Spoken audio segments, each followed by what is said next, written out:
There are moments when fear does not whisper. It roars.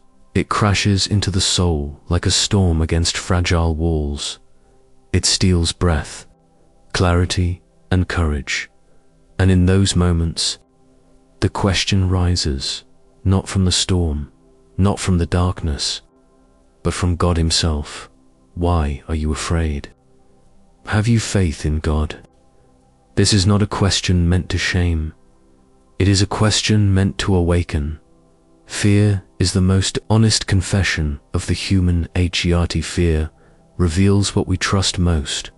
When fear takes control, it exposes where our confidence truly rests in circumstances, control, certainty, or God. Fear is not proof of weakness. It is proof of humanity. Even the disciples who walked with Jesus, touched Him, heard His voice, were afraid.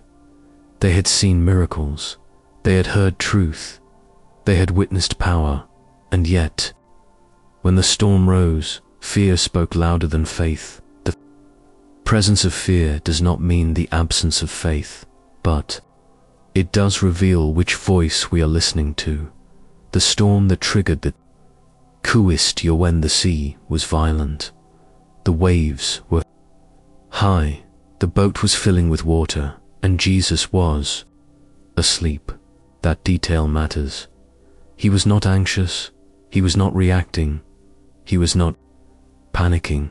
The storm did not wake Him, but fear woke the disciples. They didn't say, "Lord, the storm is strong."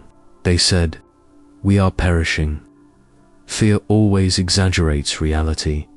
It speaks in absolutes. It assumes the worst, and fear always asks the wrong question first. What if? Jesus calmed the storm, but He questioned. The fear Jesus stood, He spoke.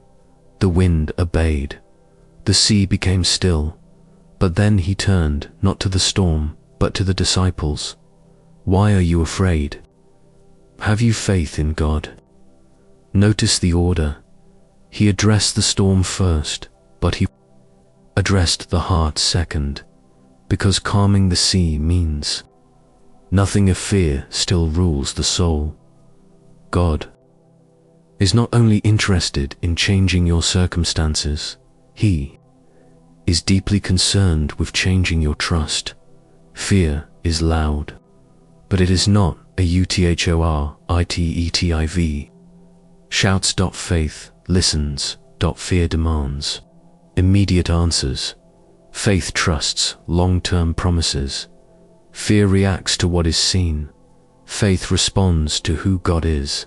Fear says, "You are alone." Faith says, "God is present." Fear magnifies the waves. Faith magnifies the word.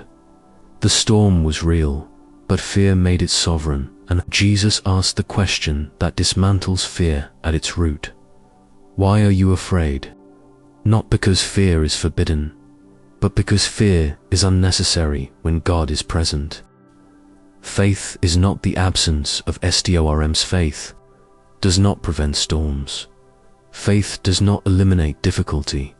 Faith does not guarantee calm seas. Faith guarantees presence. Jesus never promised the disciples a storm-free journey. He promised to be with them in the boat. And if God is in the boat, the destination is never in doubt. Fear asks, will we survive? Faith answers, God is here.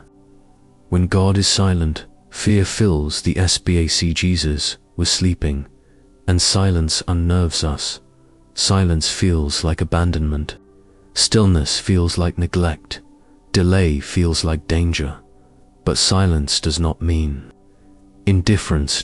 God is not absent because He is quiet. He is not unaware because He is still. Faith learns to trust God's heart even when God's voice is not heard. Fear is a question, faith is a response. Fear asks, what if it fails? What if I lose everything? What if I cannot endure? Faith responds, God is faithful. God is sufficient. God is near. Faith does not deny reality, it redefines it. The storm exists, but it does not rule. The disciples feared the storm, then they feared God after the storm was calmed. Something remarkable happened. They were more afraid of Justin, they were of the waves. Because power, like Thatri, orders perspective. When you truly encounter God, fear shifts from circumstances to reverence. This is holy fear, not panic, but awe. God does not ask questions for Ion Formation. When Jesus asked, "Have you faith in God?" He already knew the answer. He was not seeking information, he was offering revelation. God asks questions to expose what lives beneath the surface. Fear reveals what faith has not yet healed. Small faith is still faith. If I too is placed in God, Jesus did not say, "You have no faith." He questioned its direction. Faith is not about size. It is about object. A trembling faith in an unshakable God is stronger than confident faith in fragile things. You do not need perfect faith. You need anchored faith. Fear grows. When control DSAP, PPAR, the storm removed control and fear rushed in. Fear always rises from, we realize we are not in charge. But surrender is not loss, it is alignment. Faith begins where control ends.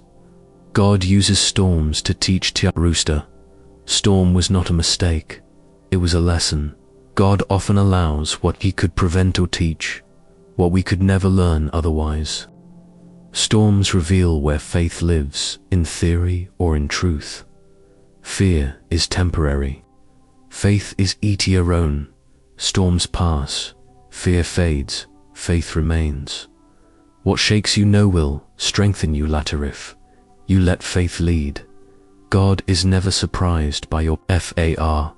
God does not abandon you because you are afraid. He meets you in it. Fear is not failure, it is invitation, an invitation to trust deeper, an invitation to see clearer, an invitation to believe again. The question, still, to see, may be different now. The storm may look different, but the question remains, why are you afraid? Have you faith in God? Not as condemnation, but as calling. Calling you higher than panic. Calling you deeper than fear. Calling you into trust. Faith does not silence the storm first. It silences the heart. Peace is not the absence of trouble. It is the presence of Christ. Faith rests even when waves rise. Let faith answer the storm. You may still feel afraid. That does not disqualify you. But do not let fear have the final word. Let faith answer. Let trust rise. Let the presence of God outweigh the pressure of the storm. Because if God is with you, the storm may speak, but it does not decide. And in the middle of the waves, the voice of Christ still asks, why are you afraid? Have you faith in God?